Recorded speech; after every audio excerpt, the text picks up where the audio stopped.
Right. Tokuchingamidza zvizvarwa zvenyika yeZimbabwe.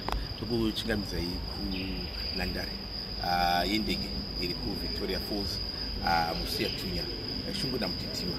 Tinokuchingamidza ichiti aiwa uyai muzoona enyika muchifambawo muchiona mativi mana enyika. Tiri kuno tiri vagari vekuno kuWanda kuLanyula Cultural Village. Tinoti aiwa uyai mumbururuke nendege mumbuya muno kumaruwa muchishanyawo kumaruzevha kwatiriwo kumamisha kwatiri muchionawo magariro edu chinyakare chedu chemuZimbabwe. Tinokurudzira kuti nyika inosumuka kubva kumaruwa, right? Inotangira kumaruwa kusumuka.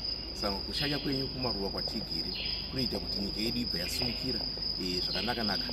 Tinobva tafara nesuwo vagari vemumamisha imomo, magariro edu anoshandukawo. Tinoti aiwa uyaiyo michato, vanhu vanoshanya vachionawo mapopoma edu Zambezi, vanoita mabira, vanoita magospel, misangano yechechi. Uyai titandare pamwe kuLanyula Cultural Village. Zita rangu ndinonzi Tambo. Ndiri kuno kuVictoria Falls International Airport ndatenda.